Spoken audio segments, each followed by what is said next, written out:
Unit first, परिपथीय विश्लेषण। ठीक है, तो सबसे पहले कुछ परिभाषाएं अपन पढ़ेंगे। तो सबसे पहले होता है जाल क्या होता है। ठीक है, नेटवर्क जिसको अपन यहाँ पे कहते हैं, या विद्युत जाल जिसको अपन कह सकते हैं। विद्युत स्रोत तथा विभिन्न विद्युत चालक अवयवों। ठीक है, विद्युत चालक अवयवों जैसे प्रतिरोध, प्रेरकत्व, संधारित्र, डायोड, ट्रांजिस्टर आदि के संयोजन से बने परिपथों समूह को क्या कहते हैं, अपन जाल कहते हैं। ठीक है, विद्युत स्रोत जिस कह सकते हैं अपन, बैटरी हो सकता है, सेल हो सकते हैं, यहाँ पे जनरेटर हो सकता है, अल्टरनेटर हो सकता है, इस प्रकार से। और चालक अवयव जैसे यहाँ पे अपने पास क्या, प्रतिरोध। ठीक है, तो प्रतिरोध का जो चिन्ह अपन यहाँ पे यूज़ करते हैं, सिंबल जो अपन यहाँ पे यूज़ करेंगे वो इस प्रकार से होता है। ठीक है, और इसको डिनोट करेंगे हम सर्किट के अंदर आर से।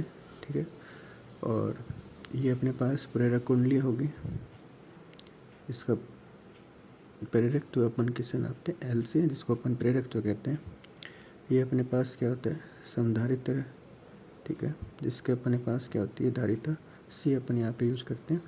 उसके बाद अपन यूज़ करते हैं डायोड।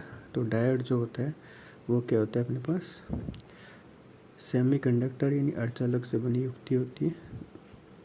इसके अंदर अपने पास ये पी भाग और ये वाला भाग कौन सा होता है, एन, यानी ये पी अर्धचालक से बना होता है, ये एन अर्धचालक से, जो अपन आगे पढ़ेंगे।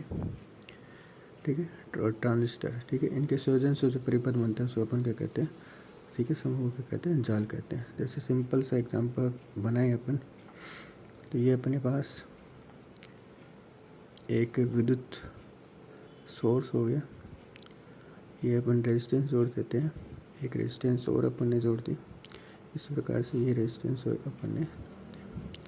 तो इस प्रकार से ये जो है, ये अपने पास ये विद्युत जाल कहलाता है। और इसमें बंद परिपथ अपन यहाँ पे यूज़ करते हैं।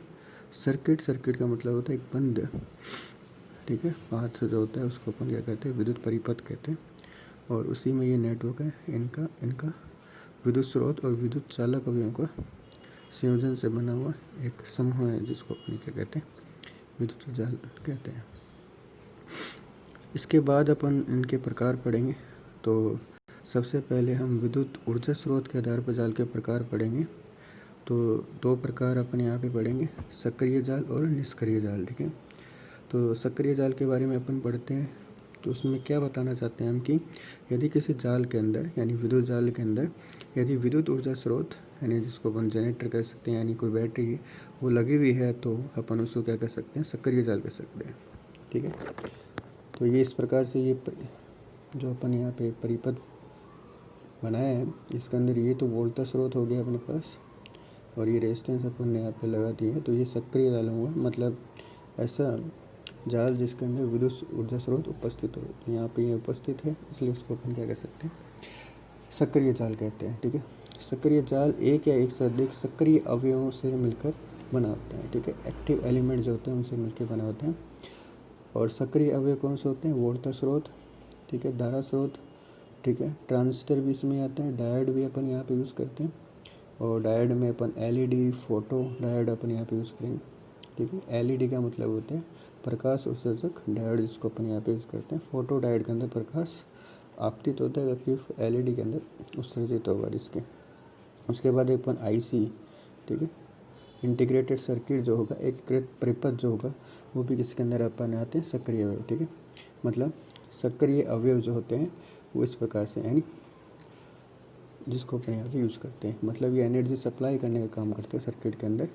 और इनकी मतलब जो सक्रिय अवयव होते हैं, इनको अपन यूँ भी कह सकते हैं, इनकी मतलब क्षमता होती है कि वो अपन मतलब इलेक्ट्रॉन को या चार्ज को वहाँ पे अपन यहाँ पे क्या कर सकते हैं, कंट्रोल कर सकते हैं। इसलिए इसको यहाँ पे अपन यहाँ वर्ड जो अपन यूज़ करते हैं वो कौन सा, सक्रिय हो गया। ठीक है, नेक्स्ट अपन बढ़ते हैं निष्क्रिय जाल, यानी पैसिव नेटवर्क जिसको अपन यहाँ पे कहते हैं। यदि किसी जाल में विद्युत ऊर्जा स्रोत नहीं है, यानी जो अपन वहाँ पे बैटरी या विद्युत स्रोत धारा स्रोत बता रहे हैं, ट्रांजिस्टर, डायोड, एलईडी ये नहीं है, तो ऐसे जाल को अपन क्या कहते हैं, निष्क्रिय जाल कहते हैं। तो निष्क्रिय जाल, ठीक है, एक या एक से अधिक निष्क्रिय अवयवों से मिलकर बना होते हैं। और निष्क्रिय अवयव जो होते हैं वो क्या होते हैं, प्रतिरोध, प्रेरकत्व और संधारित्र, ट्रांसफार्मर भी इसी के अंदर आता है। प्रतिरोध जो होता है उसमें ऊर्जा का क्या होता है, क्षय करता है, मतलब जो एनर्जी होगी वो यहाँ पे होगी, वो क्या होगी, डिक्रीज़ होगी यहाँ पे, ठीक है। और प्रेरक जो होती है उसके अंदर अपन ऊर्जा जो बताएंगे, वो ऊर्जा जो अपन यहाँ पे यूज़ करते हैं, ये ऊर्जा प्रदान नहीं करता, ये ऊर्जा को स्टोर करने का काम जिसको अपन करते हैं, और ये चुंबकीय ऊर्जा के रूप में इसके अंदर स्टोर करता है, ठीक है। इसके अंदर करेगा, चुंबकीय ऊर्जा के रूप में यहाँ पे स्टोर करेगा।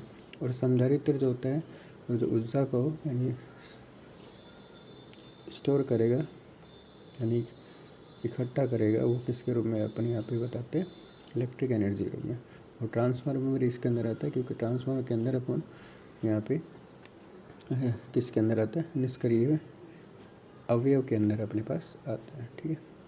नेक्स्ट अपन जो होगा इसके अंदर, नेक्स्ट जो टर्मिनल के आधार पे, यानी जो वायर अपन ने इन मतलब निवेश के लिए और निर्गम के लिए जोड़े हैं, उनके जो टर्मिनल होंगे जहाँ पे अपन सप्लाई लगाएंगे, निवेश लगाएंगे, उनके आधार पर जाल के प्रकार हैं वो अपन यहाँ पे पढ़ेंगे। तो यहाँ पे जाल के जो प्रकार हैं वो 3 प्रकार अपन यहाँ पे पढ़ेंगे। एक तो चतुर टर्मिनल जाल यानी 4 टर्मिनल नेटवर्क अपन पढ़ेंगे यहाँ पे, 3 टर्मिनल और द्वि टर्मिनल जाल अपन यहाँ पे पढ़ेंगे। तो सबसे पहले अपन पढ़ते हैं चतुर टर्मिनल जाल। यदि किसी जाल में, यानी ये जो सर्किट अपन यहाँ पे बना रखा है, ये ब्लॉक डायग्राम है, ठीक है। ये अपने पास वो जाल नेटवर्क होगा जो किस किस से मिला बना हो सकता है, विद्युत स्रोत और रेजिस्टेंस, संधारित्र, इनसे मिलकर जो बना होगा, अवयव जिसको अपन यहाँ पे कहते हैं, उनसे मिलकर बना होगा। तो ये ब्लॉक डायग्राम अपन यूज़ करते हैं, जिसके अंदर अपन सिर्फ एक आयताकार बॉक्स बना के अपन यहाँ पे बताते हैं, ठीक है। और ये जो 1 1 2 2 लिखे हैं, ये यहाँ पे क्या है, टर्मिनल है। 1 1 निवेश के लिए और 2 2 निर्गम के लिए। तो चतुर टर्मिनल में क्या होगा, यानी किसी जाल में 2 निवेशी और 2 निर्गम टर्मिनल यदि उपस्थित होते हैं, ठीक है, या यूँ कह सकते हैं 2 सुस्पष्ट यानी अलग अलग होंगे। इनपुट के लिए यानी निवेश के लिए अलग होगा, निर्गम के लिए अपने पास क्या अलग होगा, ठीक है। तो उनके युग्म होंगे, यानी क्या होंगे, दोनों पेयर के रूप में होंगे। एक पेयर हो गया, एक पेयर अपन यहाँ पे यूज़ कर रहे हैं। तो ऐसे जाल को अपन ये कहते हैं चतुर टर्मिनल जाल कहते हैं, ठीक है। नेक्स्ट अपन जो पढ़ेंगे वो कौन सा होगा, द्वि टर्मिनल जाल। द्वि टर्मिनल जाल में क्या होगा, यदि निवेशी व निर्गम टर्मिनल के युग्मों का एक टर्मिनल उभयनिष्ठ हो, ठीक है, उभयनिष्ठ हो तो वह जाल क्या कहलाता है, त्रि टर्मिनल कहलाते हैं। जैसे जिस प्रकार से अपन ने 4 टर्मिनल बनाया था, जिसके अंदर यहाँ पे अपन ने प्रतिबाधा Z3 लगाकर इस वाले नीचे वाले को यानी 1 2 इनको क्या कर दिया अपन ने, कॉमन कर दिया इसके अंदर यहाँ पे। यानी यहाँ पे अपन ने क्या कर दिया, इसको उभयनिष्ठ यहाँ पे अपन कर दिया, तो कॉमन हो गया। यानी ये निवेश के लिए भी होगा और निर्गम के लिए भी अपने पास हो गया, इसलिए इसको क्या बोलते हैं, त्रि टर्मिनल जाल करते हैं। द्वि टर्मिनल जाल जो है उसके अंदर अपन यहाँ पे क्या बताएंगे कि द्वि टर्मिनल जाल के अंदर यदि अपन यहाँ पे बताना चाहते कौन सा होगा, तो ठीक है, चतुर टर्मिनल जाल का एक युग्म लघुपतित हो, यानी आउटपुट वाला जो ये वाला भाग है उसको अपन यहाँ पे क्या कर देंगे, लघुपतित कर देंगे, शॉर्ट कर देंगे। यानी दोनों जो है अपने पास टर्मिनल हैं उनको एक वायर से अपन यहाँ पे जोड़ देते हैं, तो वो क्या हो जाता है, शॉर्ट सर्किट होता है। तो जाल में केवल 2 सुस्पष्ट टर्मिनल ही, या यूँ कह सकते हैं जाल केवल 2 सुस्पष्ट टर्मिनल हो, तो वह जाल क्या कहलाता है, द्वि टर्मिनल जाल अपने पास कहलाता है, ठीक है।